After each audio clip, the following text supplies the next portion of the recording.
Hello guys, welcome back to my channel Jospy. Pada video kali ini gue kembali akan membahas Karen Overhill part 5 ya. Tapi sebelum mulai, baiknya kalian subscribe dulu yang ada di tombol kanan bawah dan juga nyalakan loncengnya untuk mendapatkan informasi seputar channel ini. Ya, yuk kita mulai.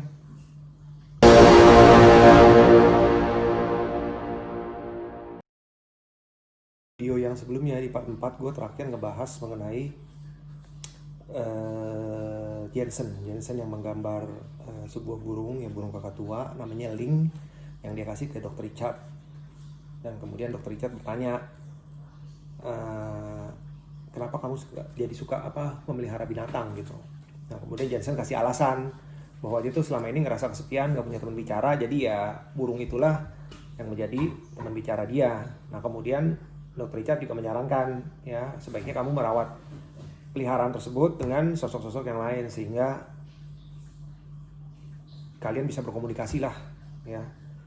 Jadi nggak berdiri sendiri secara individual. Nah, buat kalian yang nggak ngerti siapa Miles, Jensen, Claire, Julianne, Anne, dan lain sebagainya, nah kalian wajib nonton dulu part 1 sampai 3. Nanti gue akan taruh linknya di deskripsi ya supaya kalian ngerti ya, dan juga analisa masalahnya Karen tuh apa gitu loh. Nah, sekarang kita mulai untuk yang chapter 5 ya. Nah, si Karen ini datang ke tempat Dr. Richard dengan kakinya yang agak pincang ya. Nah kemudian Dr. Richard lihat bahwa di bagian pergelangan kakinya itu dia kayak memar gitu, memar habis dipukul lah. Nah kemudian si Karen duduk dan nangis. Nah kemudian setelah dia menenangkan diri, dia baru berbicara sama Dr. Richard. Ya, dia ngomongnya gini, Just berbicara seolah ini tidak pernah terjadi. Nah terus Dr. Richard tanya, kamu udah telepon polisi belum? Nah kemudian Karen jawab, saya nggak ingat apa yang terjadi, saya kehilangan waktu ya.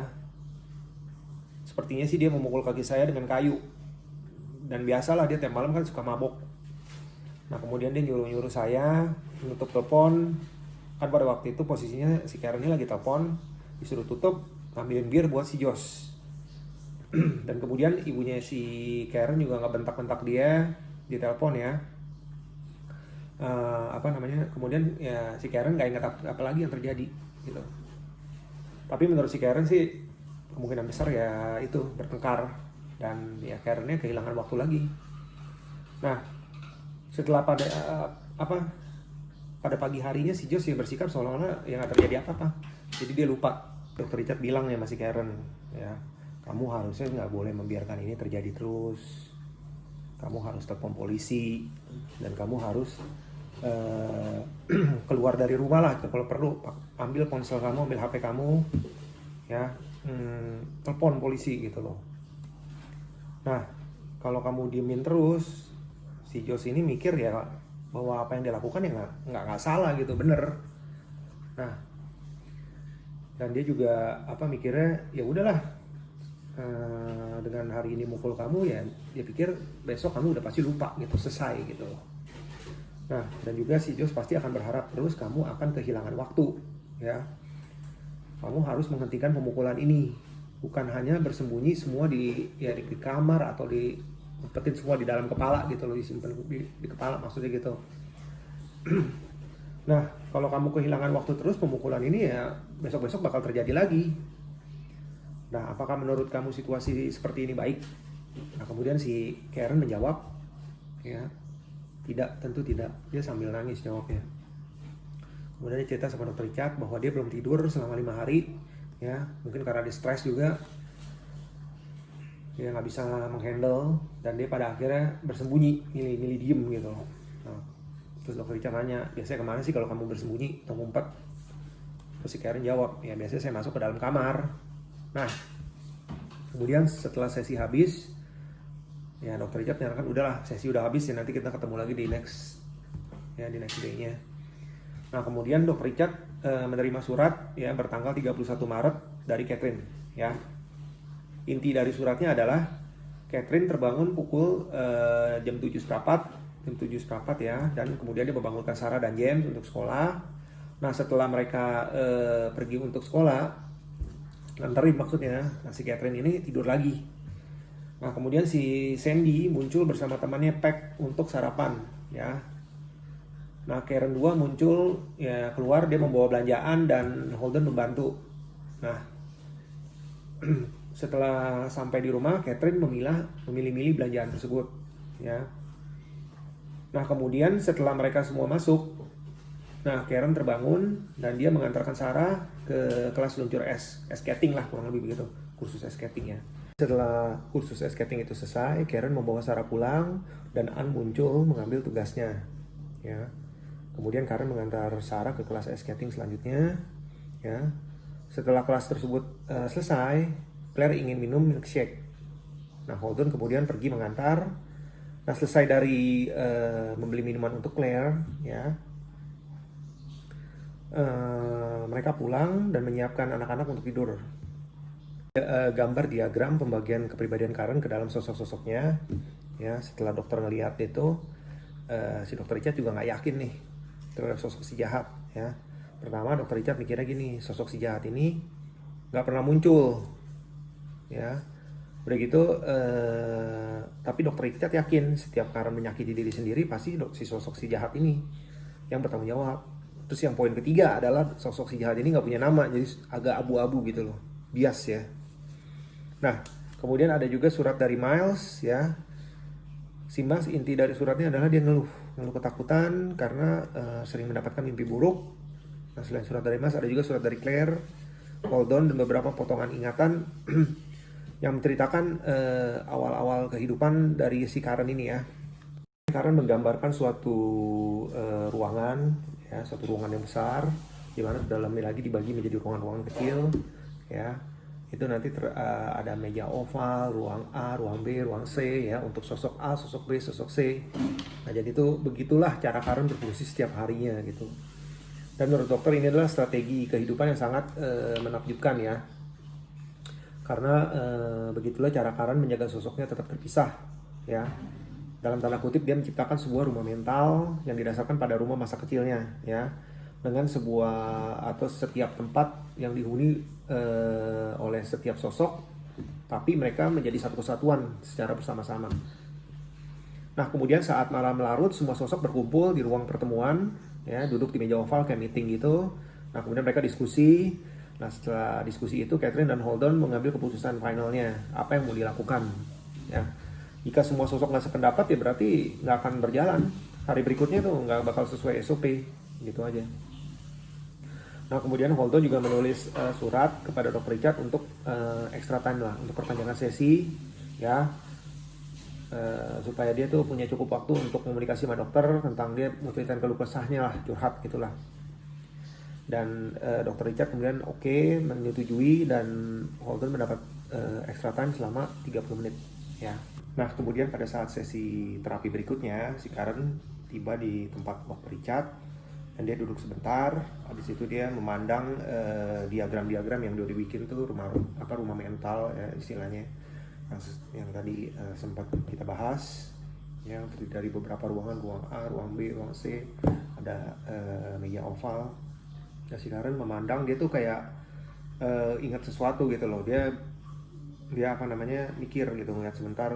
Terus kemudian Dr. Richard tanya, apa yang sedang kau pikirkan?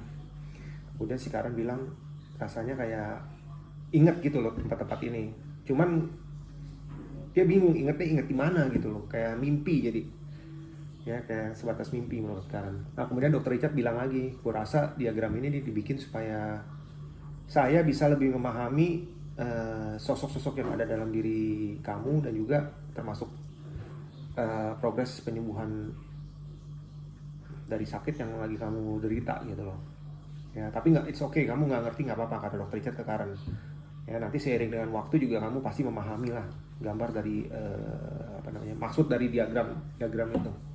Kemudian Dr. Richard ngomong sama si Karen, nah Holden kan tempo hari ngomong nih sama saya bahwa dia mau menghabiskan waktu lebih lama di sesi hipnotis. Nah bisa nggak sekarang kita mulai? Dr. Richard tanya ke Karen. Oke, baiklah kita mulai sekarang. Dan kemudian sesi hipnotis dimulai ya. Kemudian bukan Holden yang datang, yang pertama muncul yaitu sosok Miles ya. Miles berkata, wow di sini silau sekali. Nah, kalau saya bicara dalam gelap biasanya seperti di dalam Sandy gitu. Serasa seolah-olah kayak di Sandy. Nah, terus dokter nanya sama si Miles, Sandy. Nah, terus si Miles jawab ya ke dokter ya, Sandy itu merupakan gudang tempat menyimpan perkakas ya. Di sana itu sangat dingin dan gelap. Nah, di sana juga ada tangga, ada untuk kami diikat. Kemudian dokter Richard nanya lagi nih, ya dari mana kamu tahu akan hal ini? Si Miles dia jawabnya acuh tak acuh. Dia bilang, mana aku tahu? Ya, Jensen juga begitu. Kemudian dokter Richard bilang lagi ke Miles, ya udahlah tenang aja, saya akan berusaha mencari cara lain untuk membuat rasa sakit di hatimu berkurang ya. Lain waktu kita akan melakukannya, sembari saya mencari solusinya terlebih dahulu. Kemudian Miles menjawab, oke baiklah. Nah gak lama kemudian Miles mundur dan kemudian sosok Holden yang datang ya. Kemudian Holden memperkenalkan diri ke dokter Richard. Hai dokter Richard, nama saya Holden. Ya, terus kemudian dokter Richard jawab, ada yang mau kamu sampaikan? Nah terus kemudian Holden bilang lagi, saya nggak bisa mempertahankan benteng nih, sistemnya mulai hancur. Terus dokter Richard nanya, emang apa yang terjadi? Ya, Holden jawab, ya, ingatan kami dibagi oleh semua sosok, sehingga membuat kami jadi kebingungan. Nah, saya yang biasanya memutuskan sosok mana yang muncul. Nah, sekarang semuanya muncul, semua mereka munculnya bisa barengan lagi. Terus dokter Richard tanya, nah, mengapa kamu menganggap itu masalah? Harusnya nggak ada masalah dong. Ya jelas itu jadi masalah dong dokter Richard, karena mereka merasakan sesuatu yang sebelumnya mereka nggak pernah rasain.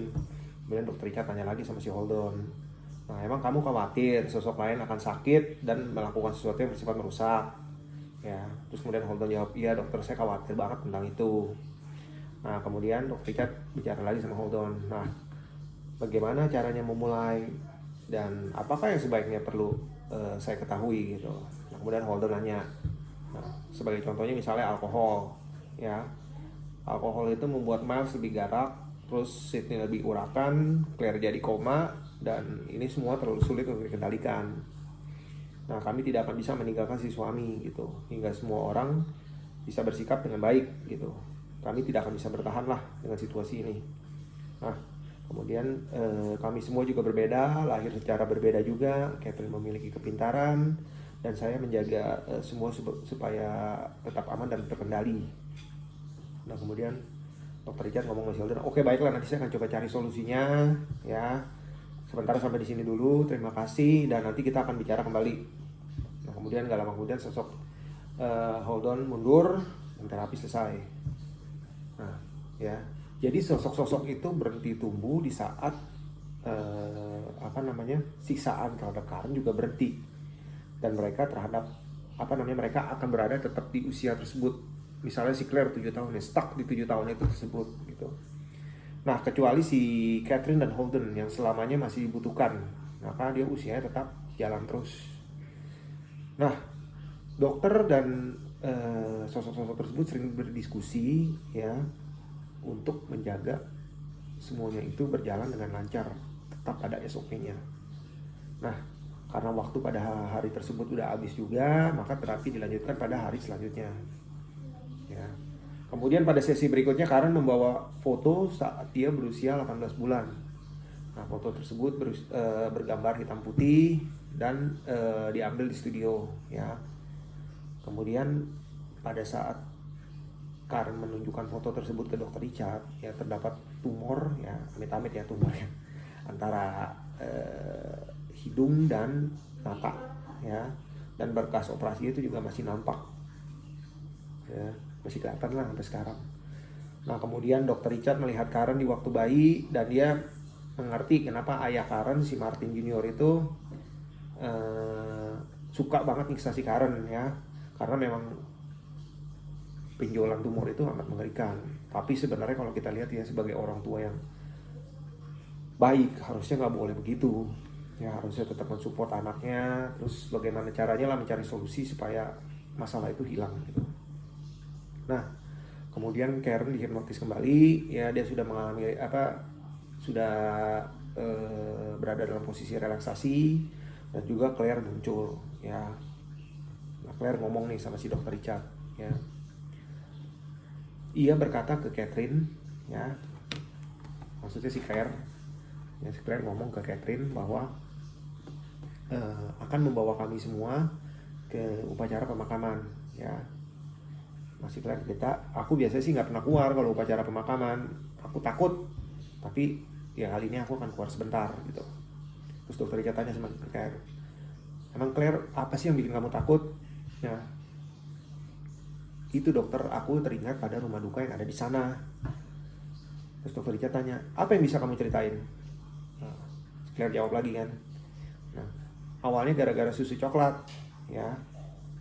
Tapi ayah menaruhnya di Bosco dan dan kemudian setelah aku minum, yaitu membuat aku mengantuk dan melayang, kata si Claire.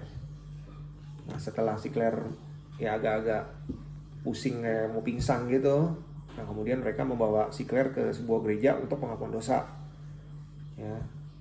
Nah, si Claire ini berusaha menceritakan hal tersebut dengan bersusah payah lah, dan juga kayaknya kayak lagi kesel gitu, lagi marah gitu kalau ingat kejadian tersebut. Nah, kemudian si Claire cerita lagi dengan dokter Richard, ya. Si pendeta bilang bahwa aku itu nakal, ya, dan pantas diberikan kepada iblis lah, katanya. Nah, pada saat si pendeta ngomong gitu, si Claire ketakutan, ya. Dan sehabis dari gereja mereka membawa ke rumah duka. Nah, di kondisi ini Claire bercerita sembari menangis, ya. Terus kemudian dokter Richard tanya, kamu yakin gak mau lanjutin cerita ini atau kamu mau menenangin diri kamu dulu? Nah, kemudian si Claire jawab, kata Holden sebaiknya aku cerita, ya. Katanya kalau aku cerita ke dokter Richard, mimpi burukku akan menghilang, ya. Benarkah bisa demikian? Kemudian dokter Richard bilang nih, meyakinkan gitu, memberi support. Dia bilang, ya itu mungkin aja, bisa aja itu semua terjadi. Nah, terus kemudian si Claire melanjutkan lagi ceritanya nih, ya. Mereka menaruh kami di peti mati, ya, dalam kurung Claire dan Mels, ya. Maksudnya Claire dan Mels dalam kurung dua orang ini, ya. Kemudian ya aku tidak bisa melihat dan bernafas. Nah, kata mereka aku akan mati di sana. Nah, para pria itu yang mereka berkata, mereka tuh berlima, ya. Mereka kemudian ketawa sekenceng-kencengnya. Mereka tuh happy kelihatannya. Nah, kemudian tubuhku gemetar, ya. Sebelum ke peti mati itu mereka memasukkan aku ke dalam sebuah air es, ya. Claire pada saat cerita hal tersebut ke dokter Richard, dia kayaknya agak takut, ya, kayak gemet, ada perasaan yang gimana gitu. Nah, kemudian setelah Claire ketakutan, ya, di dalam peti mati, nah kemudian sosok Miles muncul, ya. Dia layaknya seorang pria tangguh lah, ya. Mereka pria-pria yang jahat itu memasukkan Karen, ya, dalam tanda kutip, ya, Karen ke dalam es yang dicampur darah mayat, ya. Kemudian setelah mereka nyeburin itu, mereka mengangkat tubuhnya Karen dan masukin ke dalam peti mati. Nah, pria-pria itu ngomong, nih orang-orang jahat tersebut nih. Nah, kata pria itu, kami harus mati agar dapat terlahir kembali. Itu mirip kayak sihir lah, gitulah kurang lebih. Nah, dan setelah mereka berkata demikian, mereka ketawa sekenceng-kencengnya. Nah, mereka pikir ini lelucon atau bercanda gitu, ya. Mereka berkali-kali membuka peti, ya, kemudian menutupnya kembali untuk waktu yang lama, ya. Nah, Miles memejamkan mata dan menunggu kematian datang. Nah, di dalam peti itu si Miles menjerit-jerit nggak tahan. Nah, kemudian dia pingsan dan nggak ingat apa lagi yang terjadi. Nah, kemudian dokter Richard ngomong sama si Claire, wow, Claire, itu ternyata cerita tersebut terdengar sangat mengerikan, ya. Dan kemudian ya udah, sekarang kamu tenangin diri kamu dulu dan terima kasih kembalilah. Nah, nanti kita akan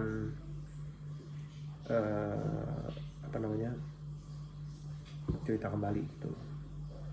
Dan juga kita perlu banyak waktu kembali untuk berkomunikasi secara bersama-sama, ya. Kemudian sosok Claire menjawab, ya itu nggak masalah buat saya, dokter.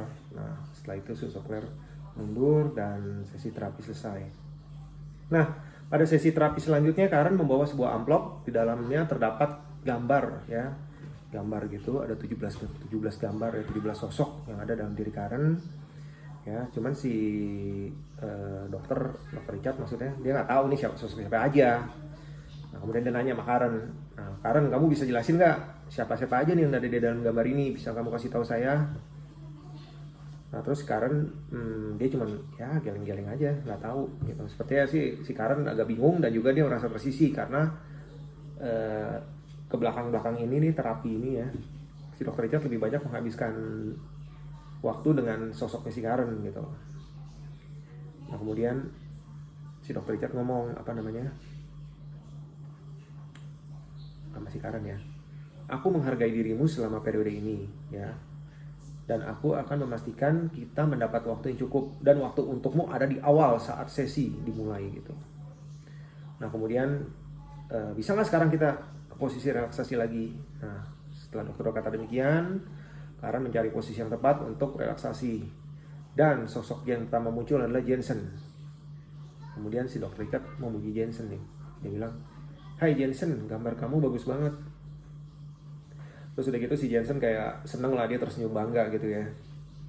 Nah kemudian dokter Richard ngomong lagi sama Jensen, "Nah, bisa nggak kamu kasih tahu siapa aja sih yang ada dalam gambar ini ya? Bisa kasih keterangan nggak siapa-siapanya tuh, nama-namanya? Saya nggak tahu nih. Apa betul yang sosok di pojok kanan bawah itu adalah Holden?" Nah, terus kemudian Jensen jawab, "Betul. Dia lagi menggendong Karen Bu, dan aku ada di posisi bawah yang memegang kuas ya, berkulit hitam. Karena ayahnya Karen nggak suka orang kulit hitam ya. Yang di dekatku adalah Sydney. Claire di atas, yang berwajah marah itu adalah Carl, dan Alice di sebelahnya ya. Julie membawa kruk ya karena dia tidak bisa berjalan, dan Catherine yang membawa gitar. Anne sedang berdoa dan Sandy ada di atasnya, dia gemuk. Yang di dekat Sandy adalah Karen 1-3 dan Julianne di tempat teratas ya." Terus dokternya, "Wow, keren banget. Ada satu lagi yang belum kamu sebut nih, si pemarah. Yang mana sih si pemarah? Saya nggak pernah tahu gitu orangnya." Terus si Jensen jawab, "Nggak ada dok yang namanya si pemarah. Yang ada hanya Carl yang sedang marah." Terus dokter Richard tanya, "Carl?" Nah, Jensen jawab lagi, "Ya, kami punya pikiran yang buruk dalam minggu ini gitu loh. Kami semua mikir ya karena itu si Carl gitu penyebabnya. Nah tapi katanya itu bukan dia ya, katanya ulah si jahat, dan aku tidak percaya gitu," kata Jensen ya. Nah, terus kemudian dokter mikir, oh ini merupakan jawaban sosok atas si pemarah yang dia selama ini yang menjadi tanda tanya lah ya. Sebenarnya sih nggak ada sosok 18, jumlahnya semua cuma 17. Kemudian dokter Richard ngomong lagi sama Jensen nih, "Jensen, kamu memang bagus banget gambarnya, kamu punya bakat yang oke lah. Nah kemudian ada gambar lain nggak yang mau ditunjukin ke saya? Nah, dan bisa nggak saya berbicara dengan Carl gitu ya." Dalam hal ini dokter Richard perlu melakukan pendekatan ke si Carl ya, supaya meminimalisasi yang namanya kemarahan untuk mengurangi kerusakan ya. Kemudian Jensen berkata, "Oke, baiklah," dan dia mundur dan masuklah sosok Carl ke dalam badannya Karen ya. Nah, terus kemudian dokter Richard menyapa Carl, "Carl, apa kabar?" Terus kemudian si Carl jawab, "Ya baik dokter." Terus dokter Richard jawab lagi, "Carl, aku sangat senang kamu mau berbicara sama saya gitu ya." Terus Carl jawab si dokter Richard, "Ya oke, tapi saya juga nggak yakin apa mau berbicara sama dokter Richard, yang ada kau akan menyakitiku ya." Terus dokter Richard jawab lagi ke Carl, "Ya saya tahu dulu emang kamu sering disakitin ya, tapi kan beda dengan sekarang gitu loh." Terus kemudian si Carl jawab, "Aku menanggung rasa sakit yang tidak bisa ditanggung oleh orang lain ya, itulah keahlianku." Nah terus udah gitu dokter Richard jawab lagi, "Kedengarannya tugas yang kau pegang ini sangat berat ya. Aku ingin tahu lebih banyak tentang kamu nih. Bisa nggak? Kapan sih kau lahir ini?" Terus si Carl jawab, "Aku lahir di dalam peti mati ya. Peti mati yang barusan diceritakan oleh Claire dan Miles ya. Aku lahir saat Miles tidak bisa bernafas ya. Dia menangis mencari pertolongan. Aku lahir untuk menanggung beban yang tidak bisa ditanggung oleh orang lain ya. Aku tidak takut dan justru aku menyukainya." Terus kemudian dokter Richard tanya lagi, "Kamu punya keinginan gak sih Carl sebenarnya?" Ya. Terus si Carl jawab, "Ya aku punya keinginan, aku mau ngebunuh seseorang." Terus dokter Richard tanya, "Siapa?" Ya. Terus si Carl bilang, "Sebenarnya dari dulu aku nggak pernah nyentuh seseorang. Aku selalu sendiri ya. Aku ingin menyakiti seseorang seperti aku disakiti." Terus kemudian dokter Richard bilang, "Ya aku juga melihatmu tumbuh, tapi bagian dirimu yang lain tertahan karena kau ingin menyakiti seseorang ya. Mungkin kita bisa menyatukan keduanya gitu loh. Apa kamu punya keinginan yang lain nggak untuk menyakiti seseorang sekarang ini gitu loh. Terus kemudian si Carl jawab ya. Terus dokter Richard apa? Ya, Carl, dia menjawab lagi, aku mau memotong payudara Karen. Terus dokter Richard tanya, buat apa? Ya dokter Richard pura-pura nggak tahu nih di sini posisinya. Sebenarnya sih dia tahu. Ya tujuannya ya itulah, buat nyakitin Karen juga dan ada hal lain. Nah, hal lainnya apa? Ya ini Carl yang akan jawab. Ya, Carl menjawab demikian. Kalau dia nggak punya payudara, dia nggak akan disakiti dan dia akan menjadi seorang laki-laki. Ya, aku benci badan ini, kata Carl. Kemudian dokter menjawab, ya, aku mengerti bahwa dirimu menginginkan tubuh laki-laki. Sayangnya dengan kau melakukan itu, maksudnya dengan memotong payudara si Karen, ya kamu masih tetap akan berada di tubuhnya perempuan, nggak bakal berubah, nggak bakal pindah ke badan cowok gitu loh. Ya, sebenarnya ini juga nggak bakal banyak kebantu gitu loh. Apakah kamu bisa menahan diri dari melakukan sesuatu yang menyakiti tubuh Karen? Terus kemudian Carl jawab ya, terus sambil mikir, ya oke lah, baiklah dok. Yang penting asal nggak ada yang nyakitin saya akan coba menahan amarah tersebut. Ya. Kemudian dokter Richard bilang lagi ke Carl, dan kenapa dari tadi saya perhatikan kamu pada saat kamu cerita kamu mengatupkan gigi demikian? Nah, kemudian si Carl jawab, ya karena rahangku dulu patah gitu loh. Ya. Dan gak lama kemudian dokter Richard meminta Carl mundur dan sesi relaksasi tersebut berakhir. Ya. Nah kemudian pada sesi selanjutnya di terapi, ya Karen bercerita nih, saat dia berbaring di malam hari dia nggak bisa tidur. Ya. Cuman dia berkata dalam hati, ya biarin lah, nggak bisa tidur nggak apa-apa, setidaknya udah ngeberesin rumah gitu, rumahnya bersih. Ya. Tapi kadang bingung juga, nggak ngerti gitu ya, siapa yang ngerjain gitu. Nah kemudian dokter Richard tanya sama Karen nih, apa ada yang keluar saat kamu tidur? Terus Karen jawab, ya tentunya demikian. Ya. Kemudian dokter Richard tanya lagi, suami kamu tahu nggak Jos, kamu begadang semalaman gitu loh. Dan apakah hal tersebut menimbulkan masalah? Karen jawab, enggak sih, biasanya kalau dia habis mabuk, ya udah dia tidur sampai pagi, nggak ada masalah gitu. Nah kemudian dokter Richard tanya, apa sih yang bikin kamu mengambil peralihan waktu? Ya. Karen menjawab dokter Richard, ya enggak juga sih, cuman kalau saya mau ya saya bisa ngelakuin itu gitu loh. Terus dokter Richard tanya, apa maksudmu? Ya. Terus Karen jawab ya, kalau maksudnya Josh nih, ya jadi Karen itu terjadi peralihan waktu bila mana tuh di rumah terjadi pertengkaran atau apa, nah dia bisa tiba-tiba kehilangan waktu lagi gitu. Nah jadi Karen cerita ya bahwa jika si Josh kesel sama si Karen, ya dia akan berteriak ke Karen, berteriak sekenceng-kencengnya, dan itu pasti membuat Karen langsung kehilangan waktu. Nah kemudian setelah beberapa saat ya Karen akan kembali lagi dan ya udah semuanya udah normal gitu. Terus kemudian dokter Richard tanya, jadi pada waktu si Josh melakukan itu dia nggak tahu kalau kamu tuh lagi posisi peralihan, switching time lah ibaratnya gitu. Ya. Tapi dia tahu nggak kalau tiba-tiba kamu bisa langsung patuh sama dia gitu. Nah kemudian Karen jawab, ya sepertinya sih demikian. Ya. Oke baiklah, kata dokter Richard. Sekarang bisa kita mulai nggak sesi relaksasinya? Oke baiklah. Nah kemudian Karen mengambil posisi relaksasi dan dokter langsung bertanya kepada diri Karen yang udah posisi trance ya. Dia nanya gini, siapa sosok yang ingin berbicara dengan saya gitu. Dan kemudian yang muncul adalah Miles. Ya, Miles kemudian berkomentar soal si Josh. Ya. Nah, Miles jawab nih, memberikan statement ke Dr. Richard. Ya, jika Josh berani menyakiti kami, aku akan menendangnya hingga jatuh. Ya, kalau perlu jatuh dari ranjang. Ya, dan menonjoknya juga kalau dia lagi tidur. Terus kemudian Dr. Richard bilang sama Miles, ya mungkin Josh bisa membalas tonjokan yang kamu lakukan gitu loh. Nah kemudian gak lama kemudian Sandy muncul ya untuk menyangkal komentar Miles.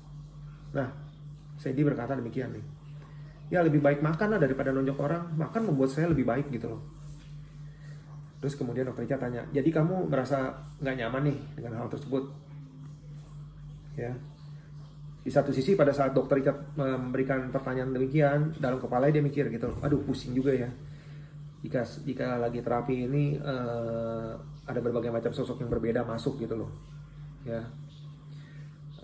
Dimana kita harus memahami masalah utama mereka dan apa saja yang harus diperbaiki, karena tiap sosok ini punya masalah masing-masing gitu. Kemudian Sandy jawab lagi gitu, waktu saya memberi uang kepada si ibu, saya merasa buruk.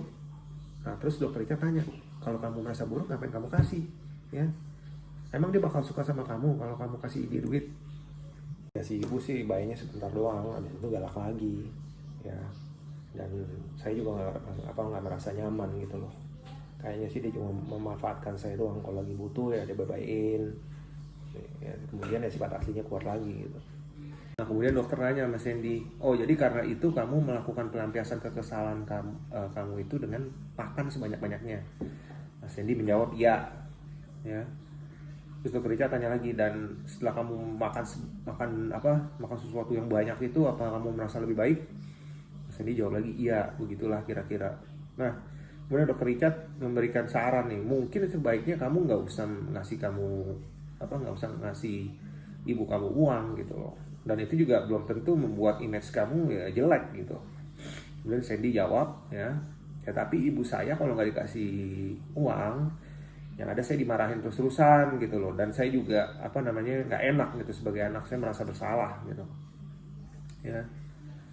Dokter Richard kasih lagi statement nih, ya udahlah sebaiknya lain kali coba kamu tolak aja dulu deh gitu. Terus kemudian Sandy jawab, ya saya nggak bisa. Nah dokter Richard tanya kenapa, ya. Sandy jawab lagi, ya karena kalau dia nggak dikasih duit, seperti yang tadi saya bilang gitu, saya bakal diomel-omelin, udah gitu juga dia nggak akan menyukai saya gitu loh. Kemudian akhirnya sosok Sandy mundur dan sesi terapi telah selesai, ya. Oke, dan selanjutnya pada Juli 1995, ya. Nah, Karen membawakan sebuah dokter hadiah, yaitu penggaruk punggung, ya. Berbentuk ada gambarnya itu Tasmanian Devil, ya. Nah kemudian setelah memberikan penggaruk punggung ke dokter itu, nah Karen memulai sesi hipnotisnya, ya. Dan sosok Sydney yang muncul, ya. Sydney berkata hadiah itu adalah dariku, ya. Cuman dokter nggak tahu nih sosok siapa, tiba-tiba langsung keluar suara hadiah itu dariku. Nah terus kan kemudian dokter nanya siapa ini? Nah, Sydney menjawab, ini aku dokter Sydney, ya. Ya, aku memberikannya untukmu dan aku tidak mencurinya, gitu. Terus dokter Richard tanya, mencurinya? Nah, Sydney jawab lagi, ya aku nggak mencuri penggaruk punggung itu, ya. Holdon memberiku uang untuk membeli penggaruk itu untukmu, gitu.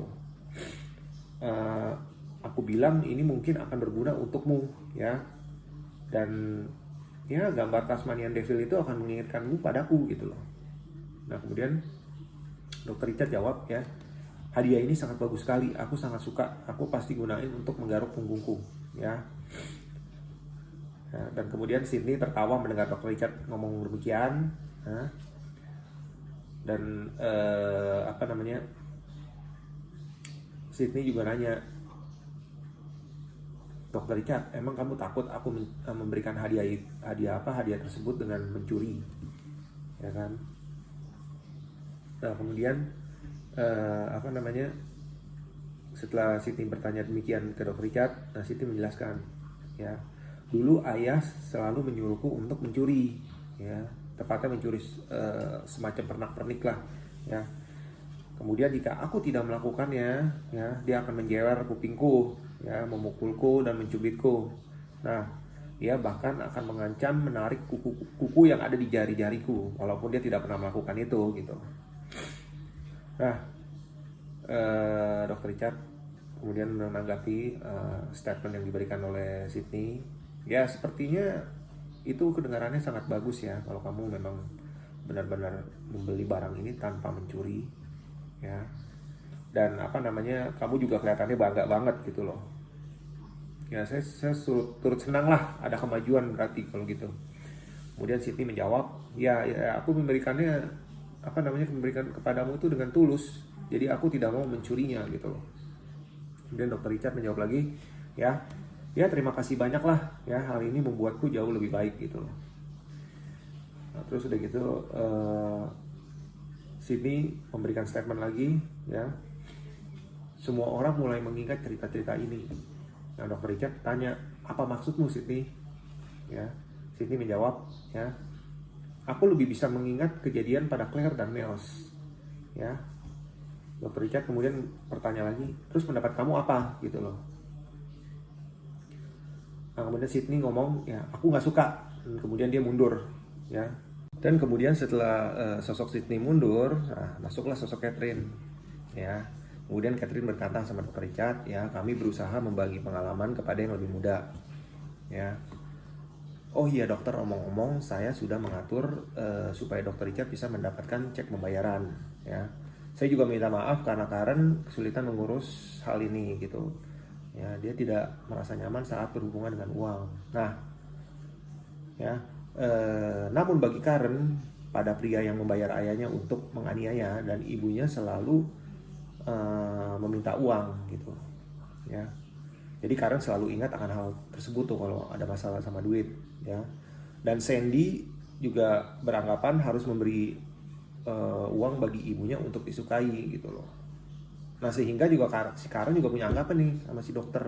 Jadi kalau misalnya si Karen ngasih duit, ya dia beranggapan bahwa aduh si dokter sama dengan yang lain juga nih gitu loh. Harus dikasih duit supaya dokter menyukai Karen gitu loh. Padahal kan si dokter Richard ya nggak berpikir demikian gitu loh. Itu kan bagian dari profesionalitas kerja lah. Memang Karen pakai jasanya dokter ya harus bayar gitu. Nah, cuman di pikiran Karen kan dia nangkepnya lain gitu loh. Terus kemudian Dr. Richard menjawab, ya, statementnya Catherine, ya, aku memahami konflik batinnya gitu. Catherine memberikan informasi lagi, ya. Saya mengurus rumah bersama Holdon, ya. Karen betul-betul telah tersesat, ya. Dialah yang paling membutuhkan pertolongan. Terus udah gitu Dr. Richard nanya, siapa yang kamu maksud saat kamu mengatakan Karen, ya. Terus Catherine jawab, maksudnya adalah Karen 3. Siapa Karen 3? Nah, Karen 3 itu kan Karen yang lagi berobat sama si Dr. Richard, ya. Dan juga yang paling sering si Dr. Richard lihat lah kalau dia nyampe ke kantornya Dr. Richard. Nah, terus Dr. Richard ngomong lagi ke Catherine, ya, saya selalu penasaran kenapa Karen 3 gitu. Kenapa bukan Anda, Catherine? Nah, terus kemudian si Catherine jawab, ya, Karen 3 lah yang membawa kami semua, ya. Dan juga dialah yang paling mampu membangun hubungan dengan Anda, dokter. Nah, kemudian Dr. Richard menanggapi statementnya, ya. Oke, baiklah, kalau dia yang membawa kalian semua berarti dia merupakan sosok utama dong. Nah, terus kemudian si Catherine jawab, enggak, bukan begitu juga. Sulit untuk dijelaskan, kata dia. Kemudian Dr. Richard nanya lagi, oh begitu, ya. Bisa gak sih kamu jelasin hubungan kamu sama dia? Kemudian Catherine jawab, ya, pada malam hari kami membicarakan dia, ya. Dan juga maksudnya kami membicarakan dia ya bersama dengan yang lain lah, ya, termasuk juga dengan Holdon, ya. Dan kami akan membiarkan sebagian ingatan menyusup ke alam bawah sadar saat Karen tidur, ya. Nah, dengan cara ini ya kami bisa tahu apa yang terjadi seharian gitu loh. Terus kemudian Dr. Richard tanya, nah bagaimana dia memutuskan akan muncul? Nah, kemudian si Catherine jawab lagi, saya dan Holdon yang akan memutuskan siapa yang muncul. Nah, pada sebagian besar waktu kami berfungsi secara bersama-sama, ya. Kami melindungi Karen, ya. Saat Karen muncul biasanya kami tidak ingin menyelanya, ya, hingga ia masuk kembali, ya kan. Kadang-kadang kami terjaga gitu, terbangun tiap malam gitu, ya, menjaga anak-anak sehingga tidak bisa muncul, ya. Saat mengirim satu atau dua anak-anak itu kami mengawasi mereka, ya, dengan cara berbicara ke mereka supaya mereka tuh nggak salah langkah. Jadi itu maksudnya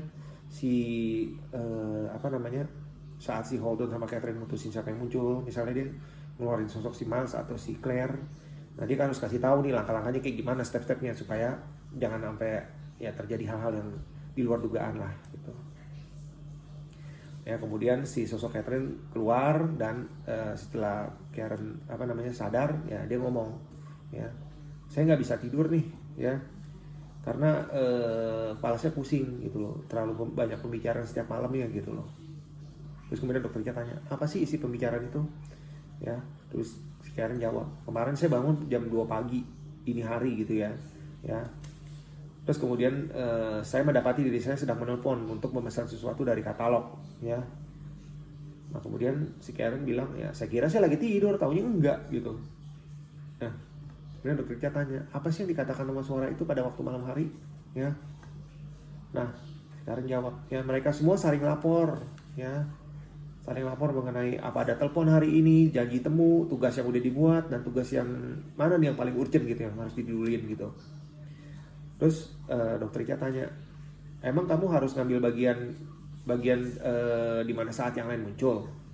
Terus si Karen 3 jawab, Karen yang ketemu dokter ya, maksudnya enggak, ya. Tapi kan saya juga terlibat di dalamnya gitu loh, kayak kita nonton film aja ya. Cuma saya duduk di paling belakang, ya berarti kan saya tahu semuanya gitu. Nah, video pembahasannya sampai di sini dulu ya. Silakan like jika suka dan dislike jika tidak suka, dan jangan lupa tulis di kolom komentar kritik dan saran yang membangun untuk channel ini. Dan buat yang belum nonton dari part 1 sampai 4, linknya akan gue taruh di deskripsi ya. Oke, kita ketemu lagi di video selanjutnya. See you.